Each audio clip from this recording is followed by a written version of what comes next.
आज सुनिए हरिशंकर परसाई की लिखी रचना टॉर्च बेचने वाले। वो पहले चौराहों पर बिजली के टॉर्च बेचा करता था। बीच में कुछ दिन वो नहीं दिखा। कल फिर दिखा, मगर इस बार उसने दाढ़ी बढ़ा ली थी और लंबा कुर्ता पहन रखा था। मैंने पूछा, कहाँ रहे और ये दाढ़ी क्यों बढ़ा रखी है? उसने जवाब दिया, बाहर गया था। दाढ़ी वाले सवाल का उसने जवाब ये दिया कि दाढ़ी पर हाथ फेरने लगा। मैंने कहा, आज तुम टॉर्च नहीं बेच रहे हो? उसने कहा, वो काम बंद कर दिया है। अब तो आत्मा के भीतर टॉर्च जल रहा है। ये सूरज छाप टॉर्च अब व्यर्थ मालूम होते हैं।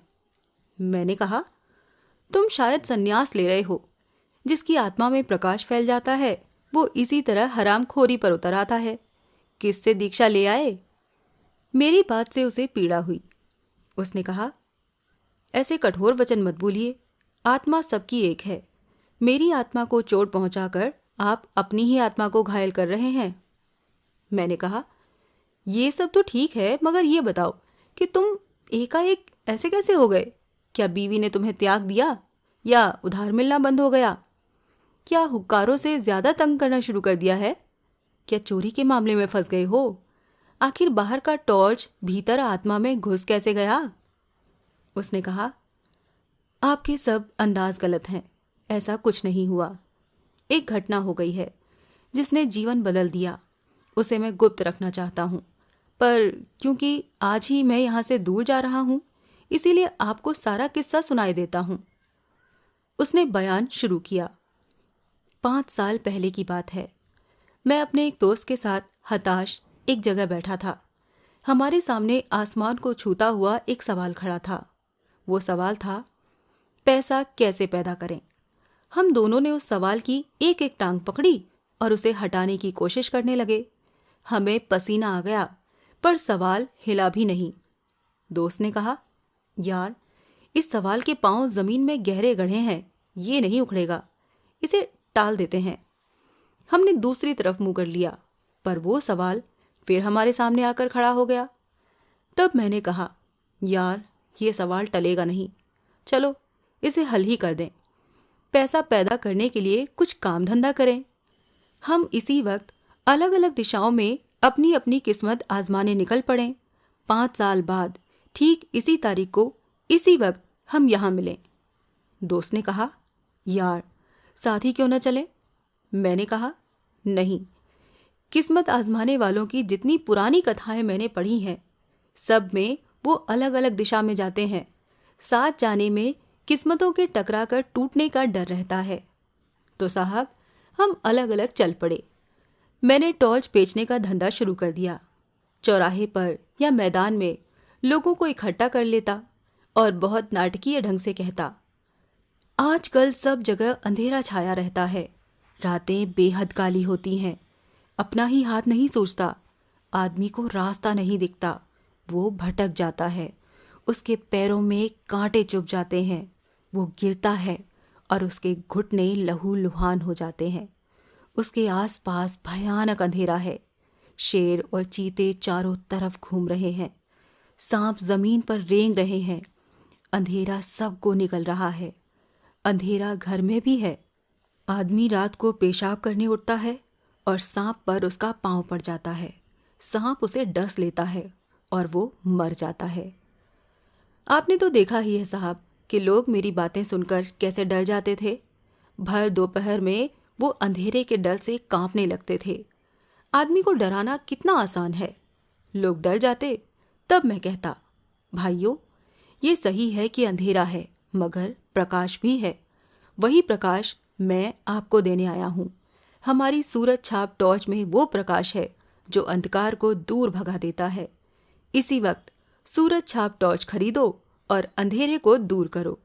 जिन भाइयों को चाहिए हाथ ऊंचा करें। साहब, मेरे टॉर्च बिक जाते और मैं मज़े में जिंदगी गुजारने लगा। वायदे के मुताबिक ठीक 5 साल बाद मैं उस जगह पहुंचा जहां मुझे दोस्त से मिलना था। वहां दिन भर मैंने उसकी राह देखी, पर वो नहीं आया। क्या हुआ? क्या वो भूल गया, या अब वो इस संसार में है ही नहीं? और मैं उसे ढूंढने निकल पड़ा। एक शाम जब मैं एक शहर की सड़क पर चला जा रहा था, मैंने देखा कि पास के मैदान में खूब रोशनी है और एक तरफ मंच सजा है, लाउड स्पीकर लगे हैं। मैदान में हजारों नर नारी श्रद्धा से झुके बैठे हैं। मंच पर सुंदर रेशमी वस्त्रों से सजे एक भव्य पुरुष बैठे हैं। वो खूब पुष्ट हैं, सवारी हुई लंबी दाढ़ी है और पीठ पर लहराते लंबे केश हैं। मैं भीड़ के एक कोने में जाकर बैठ गया। भव्य पुरुष फिल्मों के संत लग रहे थे। उन्होंने गुरु गंभीर वाणी में प्रवचन शुरू किया। वो इस तरह बोल रहे थे जैसे आकाश के किसी कोने से कोई रहस्यमय संदेश उनके कान में सुनाई पड़ रहा है, जिसे वो भाषण दे रहे हैं। वो कह रहे थे, मैं आज मनुष्य को एक घने अंधकार में देख रहा हूँ। उसके भीतर कुछ बुझ गया है। ये युग ही अंधकारमय है। ये सर्वग्राही अंधकार संपूर्ण विश्व को अपने उदर में छिपाए है। आज मनुष्य इस अंधकार से घबरा उठा है। वो पथ भ्रष्ट हो गया है। आज आत्मा में भी अंधकार है। अंतर की आंखें ज्योतिहीन हो गई हैं। वो उसे भेद नहीं पाती। मानव आत्मा अंधकार में घुटती है। मैं देख रहा हूँ, मनुष्य की आत्मा भय और पीड़ा से त्रस्त है। इस तरह वो बोलते गए और लोग सुनते गए। मुझे हंसी छूट रही थी। एक दो बार दबाते दबाते भी हंसी फूट गई और पास के श्रोताओं ने मुझे डांटा। भव्य पुरुष प्रवचन के अंत पर पहुंचते हुए कहने लगे, भाइयों और बहनों, डरो मत। जहां अंधकार है वहीं प्रकाश है। अंधकार में प्रकाश की किरण है।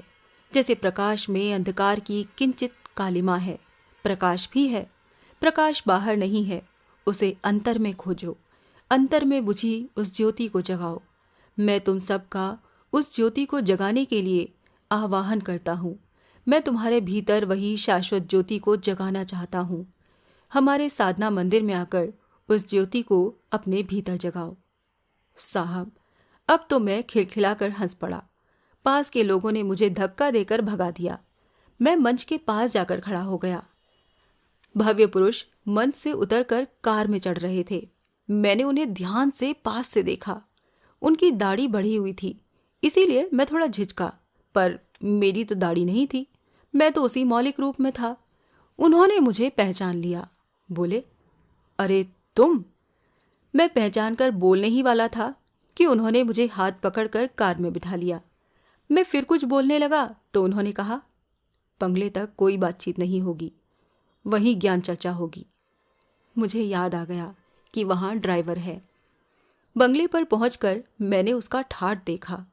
उस वैभव को देखकर मैं थोड़ा झिझका, पर तुरंत ही मैंने अपने उस दोस्त से खुलकर बातें शुरू कर दी।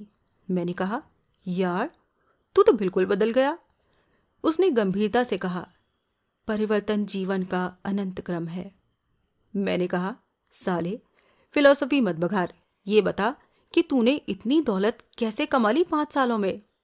उसने पूछा, तुम इन सालों में क्या करते रहे? मैंने कहा, मैं तो घूम घूम कर टॉर्च बेचता रहा।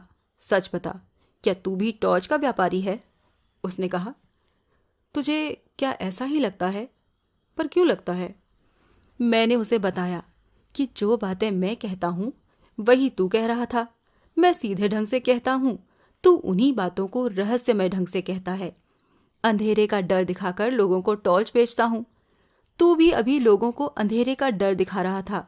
तू भी जरूर टॉर्च बेचता है। उसने कहा, तुम मुझे नहीं जानते, मैं टॉर्च क्यों बेचूंगा? मैं साधु, दार्शनिक और संत कहलाता हूँ। मैंने कहा, तुम कुछ भी कहलाओ, बेचते तुम टॉर्च हो। तुम्हारे और मेरे प्रवचन एक जैसे हैं। चाहे कोई दार्शनिक बने, संत बने या साधु बने, अगर वो लोगों को अंधेरे का डर दिखाता है तो जरूर अपनी कंपनी का टॉर्च बेचना चाहता है। तुम जैसे लोगों के लिए हमेशा ही अंधकार छाया रहता है। बताओ, तुम्हारे जैसे किसी आदमी ने हजारों में कभी भी ये कहा है कि आज दुनिया में प्रकाश फैला है? कभी नहीं कहा। क्यों? इसीलिए उन्हें अपनी कंपनी का टॉर्च जो बेचना है। मैं खुद भर दोपहर में लोगों से कहता हूं कि अंधकार छाया है। बता, किस कंपनी का टॉर्च बेचता है? मेरी बातों ने उसे ठिकाने पर ला दिया था। उसने सहज ढंग से कहा, तेरी बात ठीक ही है, मेरी कंपनी नई नहीं है। सनातन है। मैंने पूछा, कहाँ है तेरी दुकान? नमूने के लिए एक आध टॉर्च तो दिखा। सूरज छाप टॉर्च से भी बहुत ज़्यादा बिक्री है क्या उसकी? उसने कहा, उस टॉर्च की कोई दुकान बाजार में नहीं है, वो बहुत सूक्ष्म है, मगर कीमत उसकी बहुत मिल जाती है। तू एक दो दिन रह तो मैं तुझे सब समझा देता हूँ। तो साहब, मैं 2 दिन तक उसके पास रहा। तीसरे दिन सूरज छाप टॉर्च की पेटी को नदी में फेंक कर नया काम शुरू कर दिया। वो अपनी दाढ़ी पर हाथ फेरने लगा और बोला, बस 1 महीने की देर और है। मैंने पूछा, तो अब कौन सा धंधा करोगे? उसने कहा, धंधा तो वही करूँगा, यानी टॉर्च बेचूंगा, बस कंपनी बदल रहा हूँ।